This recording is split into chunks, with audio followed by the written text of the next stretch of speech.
जय जगन्नाथ सांग मैंने आशा कर भल थे। Odisha subordinate staff selection commission तरफ ओ ट्रिपल एसी तरफ आउ गोटे अपडेट आसी जाइए। चलतु से विषय में डिस्कसन करवा वीडियो को शेष पर्यंत देखी नियंतु।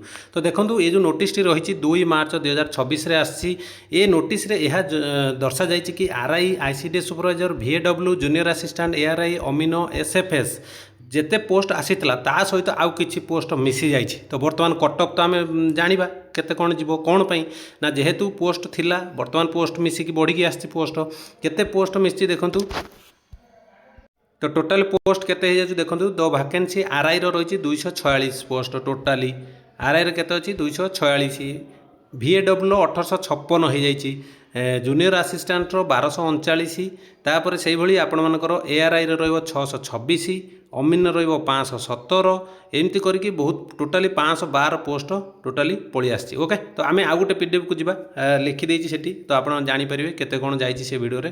तो आम आउ गोटे पेज को जाकि मुझे आपको देखा डिटेल केते कौन वैकेंसी आसी। तो ये देखो आपण मानकर आरआई रही ये देखो आपण मानकर आरआई रही देखो केते 165 जोटा आगुरी थिला बर्तमान 246 थिला आईसीडी सुपरवाइजर तो 286 अच्छी VAW 520 रु 1856 हो जाइए।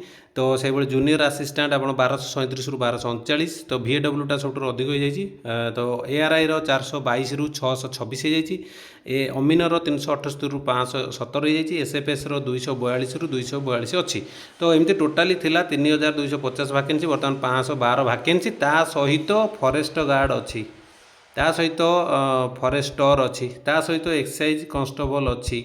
तो टोटाली आप 7000 8000 वैकेंसी पाखापाखि हो गलानी। ओके तो आपण मानकर कटअप जदि मु कहबी बहुत ही कम जीव कटअप कथा मुझे कहूँ कटअप कथा बहुत कम जीव। तो पढ़ापढ़ी करूँ निहाती भाव में एथर दीदी चाकरी मिस कर आउ मिलिया बहुत मुस्किल है कहीं सब पोस्ट देखो एत सारा पोस्ट बाहर पड़ी आउ कौन सब बाहर तो ना 6 मासिया गोटे पोस्ट फिलअप कला 2 वर्ष 3 वर्ष लग जाऊँगी खाली ना को तो प्रति वर्ष आसुनी तो 2-3 वर्ष लग जाऊँगी। तो से हिसाब से आप भावतु फिर हाँ 7-8 हज़ार पोस्ट ता सहित बर्तमान गोटे आरआई अमीन जोटा प्रिलिम्स अच्छी मेन हवा जाऊँगी सी एग्जामटा भी अच्छी तादर किसी पिला पलैबे। तो एमती 10,000 खंड पोस्ट पाखापाखि हो गलानी एथर जब मिस कर आउ मिलिया बहुत मुस्किल हो। तो निहाती टे मेहनत कर गोटे पोस्ट नहीं जाओ जो मान एज हो बहुत दिन है वेट कर रखते ये सुवर्ण सुजोग आ हाथ छड़ा करूँ ना। तो आशा भिडियोटी बहुत ही हेल्पफुल रही है सांगसाथी मानू शेयर कर दिंतु वीडियो भल लगे लाइक कर दिंतु रही पुणी देखा नेक्स्ट वीडियो रे। जय जगन्नाथ।